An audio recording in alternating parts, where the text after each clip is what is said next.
जय मसीह। आज म बाइबल के हो र यो कसरी निर्माण भयो भन्ने विषयमा कुरा गर्छु। बाइबल भन्ने शब्द ग्रीक भाषाको बिब्लियाबाट आएको हो, जसको अर्थ पुस्तकहरूको संग्रह भन्ने हुन्छ। त्यसैले बाइबल धेरै ग्रन्थहरूको संग्रह हो। पछि ल्याटिन भाषामा हुँदै अङ्ग्रेजीमा बाइबल बन्यो र आज हामी बाइबल भनेर चिन्ने गर्दछौँ। बाइबल कुनै एउटा लेखकद्वारा लेखिएको कृति होइन। यो 1600 वर्षको अन्तरालमा 40 भन्दा बढी लेखकहरूद्वारा तीनवटा महादेश एसिया, युरोप र अफ्रिका महादेशमा र तीनवटा भाषा हिब्रू, अरामिक र ग्रीक भाषामा तयार गरिएको ग्रन्थ हो। नयाँ करार र पुरानो करार गरी यसका दुईवटा भाग छन्। बाइबलले लामो इतिहास बोकेको छ। बाइबल अगमवक्ताहरू र प्रेरितहरूको बलिदानको उपज हो। ईसा पूर्व 15औं शताब्दीमा मूसाले तोराह लेखे।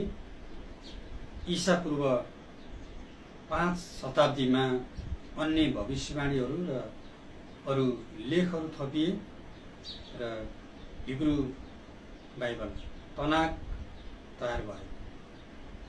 ईसा पूर्व 3औं शताब्दीमा सेप्टुअजिन्ट हिब्रू पुरानो करारको ग्रीक अनुवाद तयार भयो। सन् 50 देखि 100 भित्रमा नयाँ करारका पुस्तकहरू लेखिए। सन् 170 देखि 400 भित्र विभिन्न परिषदहरूद्वारा नयाँ करार क्यानन निर्माण भयो। सन् 400 तिर सन्त जेरोमद्वारा ल्याटिनमा बाइबल अनुवाद भयो, जसलाई वल्गेट भनिन्छ। सन् 90 देखि 100 भित्रमा जाम्नियामा यहुदी परिषदले हिब्रू बाइबल क्यानोनाइज गर्यो र सन् 1500 पछि प्रोटेस्टेन्टहरूले पनि यही बाइबललाई अनुमोदन गरे। आज बाइबल 3200 भन्दा पनि धेरै भाषाहरूमा अनुवादित भएको छ। विश्वको सबैभन्दा बढी पढिएको र सबैभन्दा बढी किनिएको अनुदित पुस्तकको रूपमा बाइबललाई चिनिन्छ। यसभन्दा अगाडि तपाईँहरूले क्यानोन भन्ने शब्द सुन्नुभयो। बाइबल क्यानोन भनेको के हो? हामीले यसलाई नबुझिकन बाइबल कसरी निर्माण भयो भन्ने कुरा जान्दैन। क्यानोन भनेको मापदण्ड हो।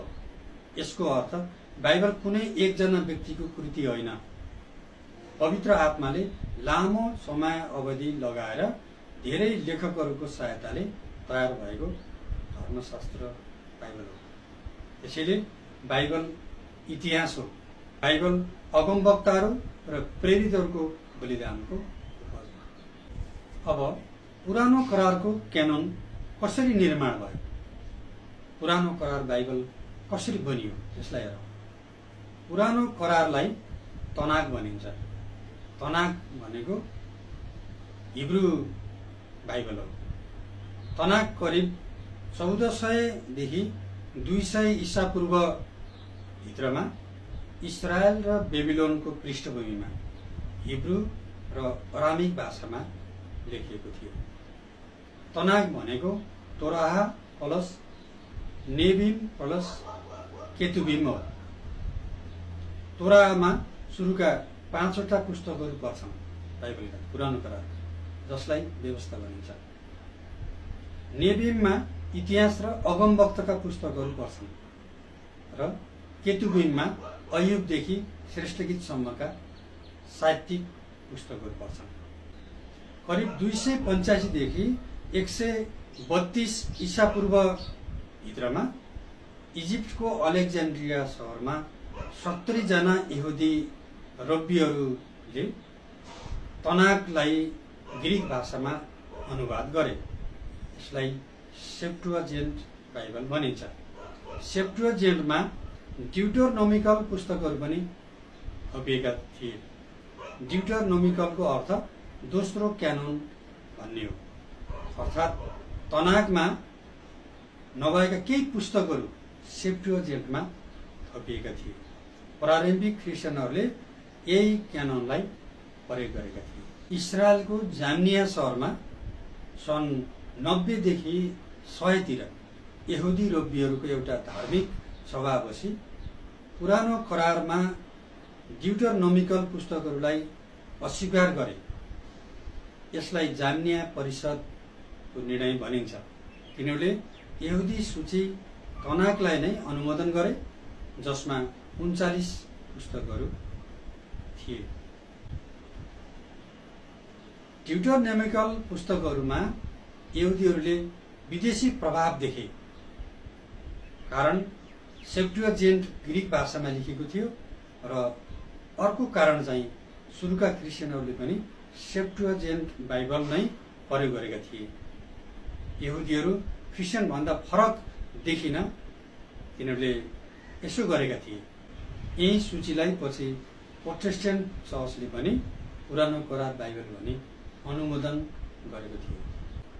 रोमको मोराटोरियन सहरमा 170 देखि 200 सनतिर ल्याटिन भाषी चर्चहरूको एउटा परिषद बसी नयाँ करारका केही पुस्तकहरूको सूची प्रस्ताव गर्यो, जुन सूचीमा हिब्रू र याकुबको पुस्तक थिएनन्। यसलाई मोराटोरियन क्यानोन भनिन्छ। हालको टर्कीको लाउडिकियामा सन् 363 देखि 364 तिर ग्रीक भाषी चर्चहरूको परिषद बसी 26 वटा नयाँ करारका पुस्तकहरू सूचीकृत गर्यो, जसमा प्रकाशको पुस्तक थिएन। यसलाई लाउडिकिया क्यानोन भनिन्छ। पोप डेमासको नेतृत्वमा रोमको इटालीमा सन् 382 मा ल्याटिन भाषी चर्चहरूको परिषद बसी पुरानो करार 46 र नयाँ करार 27 गरी 73 पुस्तकहरूको बाइबल क्यानोन गर्यो। यसलाई नै रोमको क्यानोन भनिन्छ। अल्जेरियाको हिप्पोमा सन् 393 मा ल्याटिन भाषी चर्चहरूको परिषद बसी रोमको परिषदले सन् 382 मा गरेको निर्णयलाई अनुमोदन गर्यो, जसमा सेप्टुअजिन्टलाई आधार मानेर 73 वटा पुस्तकहरूलाई बाइबल भनी निर्णय गरिएको थियो। अफ्रिकाको कार्थेजमा सन् 397 मा ल्याटिन भाषी चर्चहरूको परिषद बसी हिप्पो परिषदको निर्णयलाई अनुमोदन गर्यो। यसरी पुरानो करारको सेप्टुअजिन्टमा रहेका 46 पुस्तकहरू र नयाँ करारको 27 वटा पुस्तक गरी 73 पुस्तकहरूको सूचीले अन्तिम क्यानोनको मान्यता प्राप्त गर्यो। यसरी बाइबलले सिङ्गो रूप धारण गर्यो। पुरानो करार सेप्टुअजिन्ट बाइबलका 46 वटा र नयाँ करारका 27 वटा पुस्तक गरी 73 पुस्तक भएको बाइबललाई आधिकारिक बाइबल माने। सन् 1054 सम्म विश्वमा रहेको एउटै अर्थोडक्स चर्चले आराधना गरिरहेको थियो। सन् 1054 मा अर्थोडक्स चर्चबाट रोमन क्याथोलिक चर्च फुट्यो र सन् 1517 मा मार्टिन लुथरको नेतृत्वमा रोमन क्याथोलिक चर्चबाट प्रोटेस्टेन्ट चर्च फुट्यो र विश्व परिदृश्यमा 3 वटा चर्चहरू भए र अहिले पनि विश्व परिदृश्यमा यिनै 3 वटा चर्चहरूको बाहुल्यता छ। त्यसपछि प्रोटेस्टेन्ट चर्चले पुरानो करारको सेप्टुअजिन्ट बाइबललाई अस्वीकार गर्दै जाम्निया परिषदले निर्णय गरेको यहुदी बाइबल र नयाँ करारको 27 पुस्तक सहितको 66 पुस्तक भएको बाइबललाई अनुमोदन गर्यो। यसरी बाइबलले 73 र 66 पुस्तक भएका 2 वटा धार पक्रियो।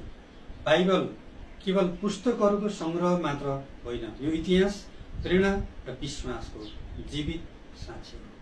2 तिमोथी 3:16-17 यसरी लेखिएको छ, सम्पूर्ण पवित्र शास्त्र परमेश्वरको प्रेरणाबाट भएको हो र यो सिकाउनलाई, अर्ती दिनलाई, सच्याउनलाई, धार्मिकतामा तालिम दिनलाई लाभदायक हुन्छ, ताकि परमेश्वरको जन हरेक सुकर्ममा पूर्ण रूपले सुसज्जित भई सिद्ध भएको होस्।